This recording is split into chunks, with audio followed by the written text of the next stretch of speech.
Faraz, how do you in GSP deal mentally with injuries? 9 months ago, I broke my shin bone in BJJ. That's from Vandele Silva. Vandele, how do you break your shin bone doing BJJ? Like, I've seen every injury in the book.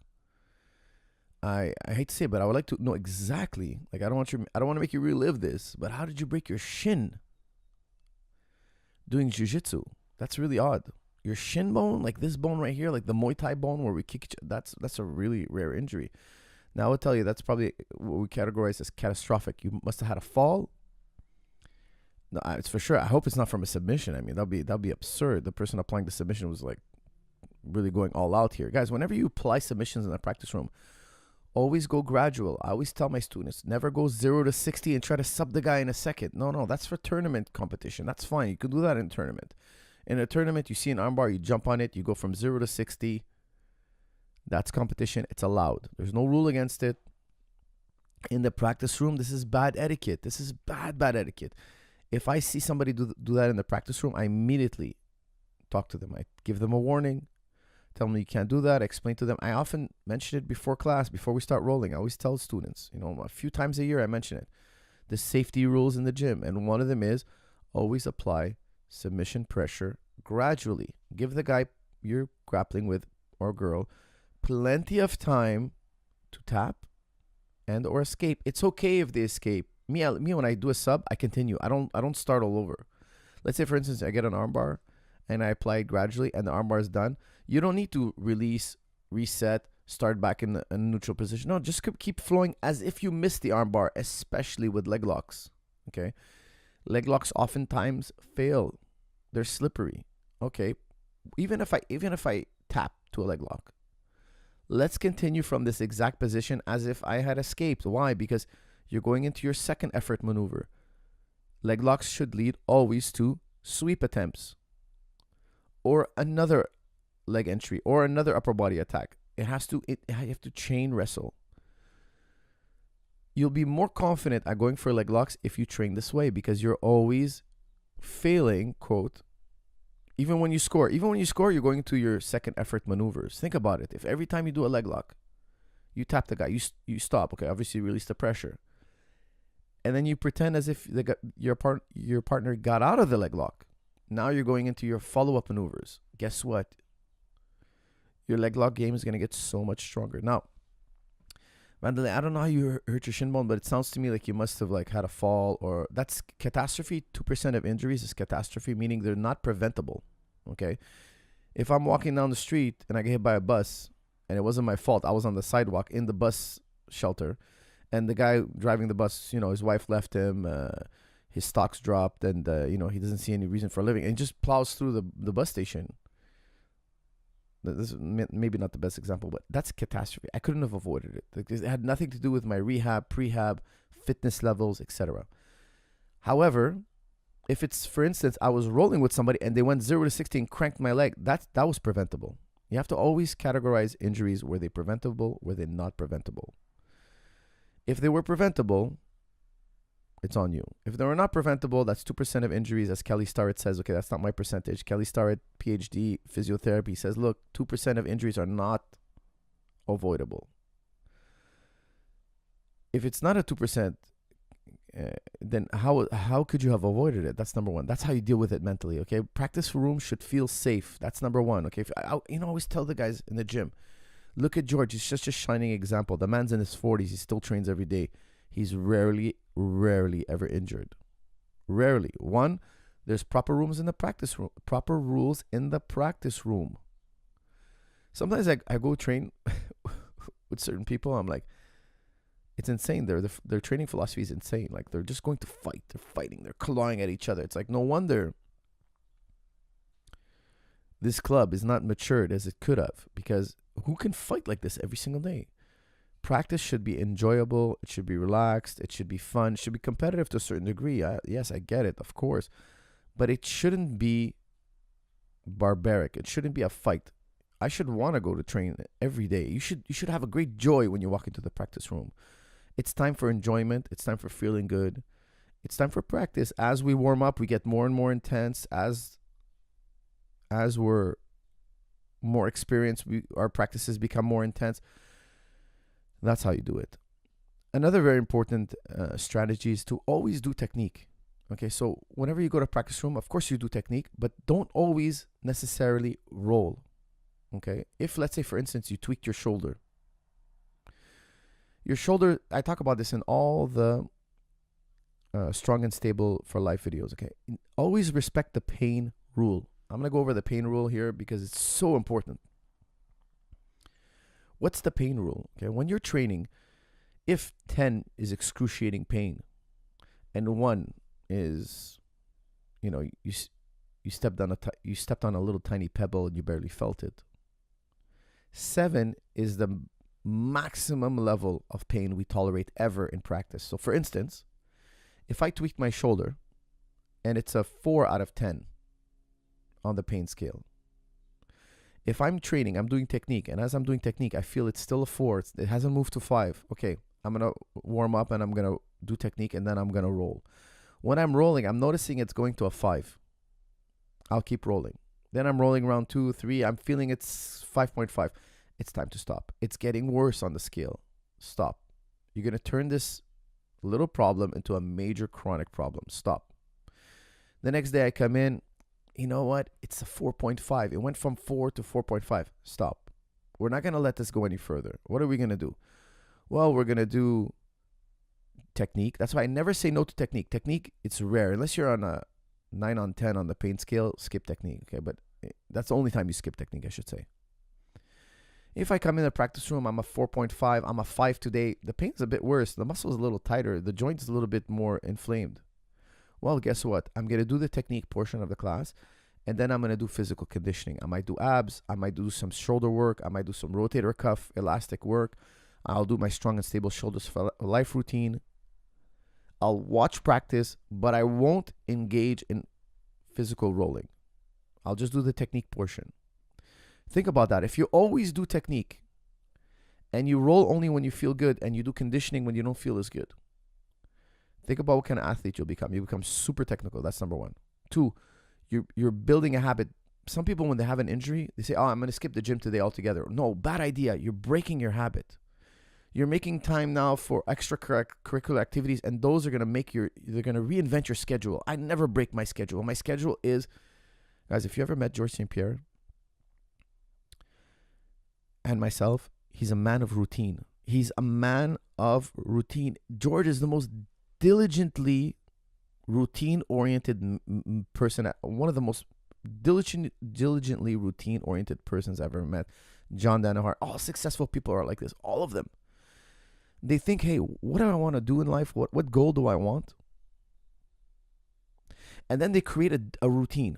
The whole routine is based on getting to that goal. It's funny because some people tell me, oh, I'm going to become a black belt. Then I tell them, okay, what'd you do today? I woke up, I went to the mall, I went for a swim with my friends. Then I went to this restaurant. Then I went to work. I did some work on the computer. And then, I watched one of your videos for 20 minutes. I'm like, that guy's that's not a routine for somebody who wants to become a black belt. If that's your goal, you got to change this entire routine. Ask yourself, I want you guys to look at your routine. What do you do from Monday to Sunday? Ask yourself, if this person keeps doing this routine, where is he going in life? Okay. Now, in George's routine, he has his rehab. He goes to a physio every Monday. I know everything about his schedule. Monday, he's at the physio. He does his sled pulling. He does his physio work. Then he does his sled pulling. Then he does jiu-jitsu and wrestling.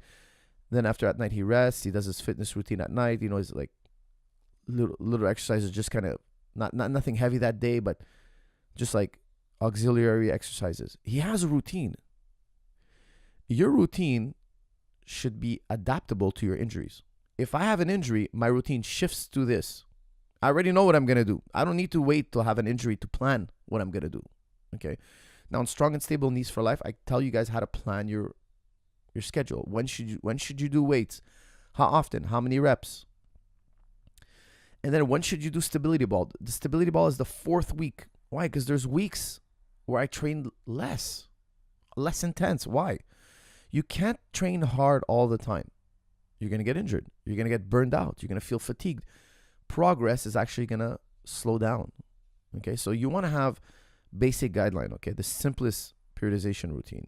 which is also not because it's simple, it's not good. I think it's probably even the best. 3 weeks of intense training with 1 week of relaxed training. Now, relaxed training would look like doing technique, rolling 1 round, flow rolling, not even rolling is okay. I like to drill sometimes, like I do like dynamic drills. And then I'll do stability ball. Stability ball is the best on the off week, on the week when you want to take it easy. Why? It's more of a game you play with your body. You're teaching your body to balance itself. It builds very, very strong and stable muscles. It's extremely soft on the joints. You won't be sore, guys. If you work out with stability ball, you'll notice you don't get sore. That's one major reason why I love to use or incorporate the stability ball. I believe in every tool is good. Weights are good. Aerodyne machine is good. Row machine is good. Pull-ups, rope training is good. Almost everything is good. I just don't like gimmicks. I don't like gimmicky stuff. What's gimmicky stuff? It hasn't been around for long. And I don't think it's going to be here in the future. Why? Somebody invented a fun new way to do something, and it's just fun, so people are doing it, but they quickly get bored, and you won't see that in the future. That's the kind of stuff I don't like to touch. Okay, I don't find it to be serious training. I like to do something that has been done for many, many years. They use it in the highest level sports. Olympic athletes use it. And also, if you ask me, is it going to be here in 20 years from now? And I would say, if I confidently say yes, to me, that's a good exercise. Okay, so I believe kettlebell. I've been doing kettlebell for over 20 years. I think in the next 20 years, it's still going to be here. Your routine should be designed in achieving your goal and preventing injury. When I tweak my back or I tweak my shoulder, I do technique every day. Then after that, I'll do my rehab. I'll do my rehab exercise. I'll address the problem. Okay, I'll do my strong and stable back. If I tweak my back, the next day I'm doing my strong and stable back exercises routine. A combat athlete is always juggling two things. Should I do strength training or conditioning, or should I do my martial arts? Should I be specific? Well, it's a balancing act between the two. I believe you have to do both, of course. But when I'm injured, that's when I emphasize conditioning. I'm going to work my neck. I'm going to work my shoulders. I'm going to work my chest muscles. Don't forget, especially jiu-jitsu, it's a catabolic sport. If you do it too long without any lifting, you're going to get skinny and scrawny. You're going to lose muscle. We don't want to lose muscle. Losing muscle leads to injury. Okay, now I don't know how you hurt your shin. I'm really curious, actually. But I highly doubt it was a submission. I mean, breaking a shin bone with a submission makes no sense. So I would tell you guys, look at your routine. Where is this routine leading you? Redesign it. Make it so that when you're injured or when you're feeling good, that routine is still funneling you towards your goal.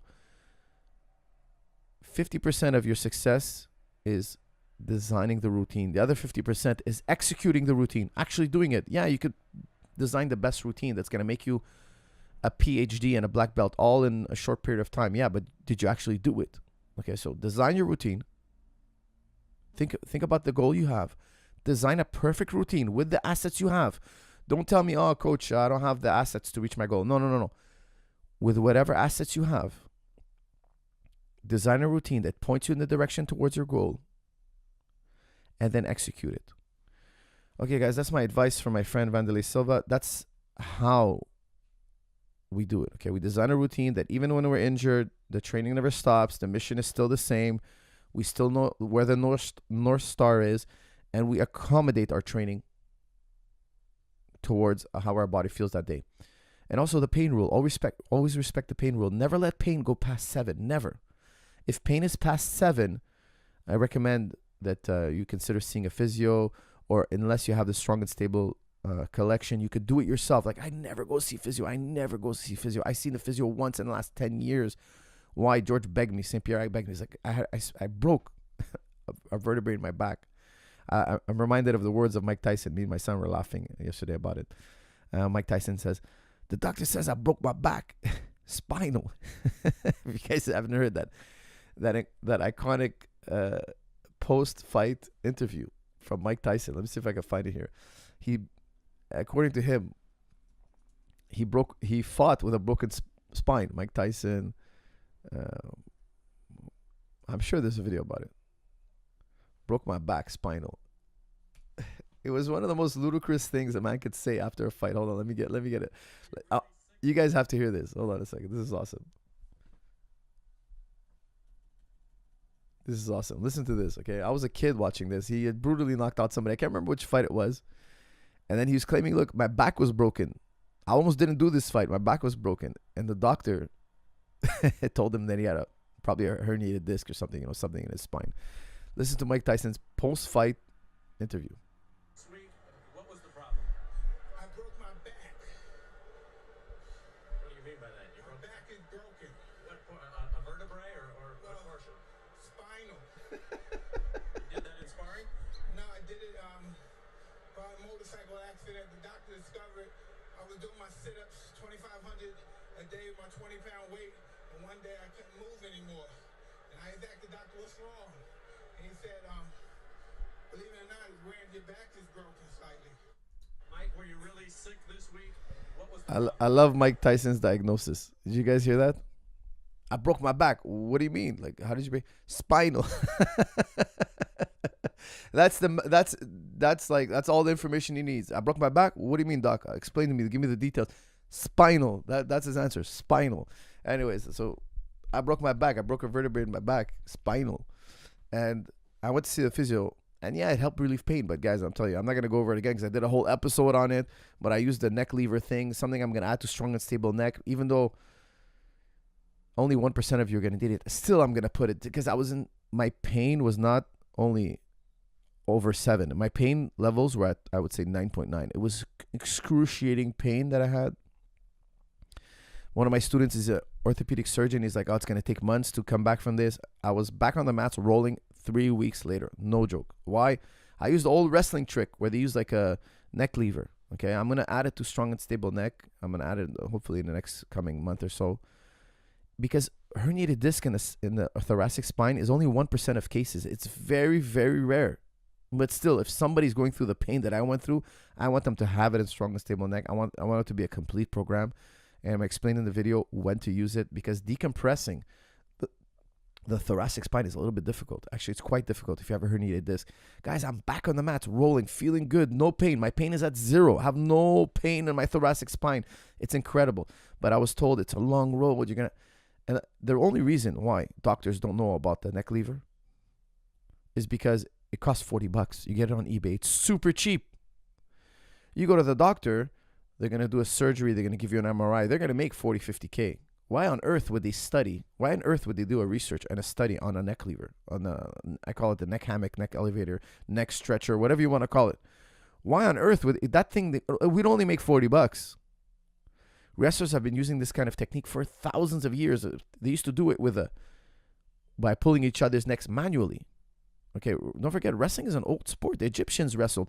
You'd lie down on your back and they pull your neck manually. They just create a positive tension on your neck.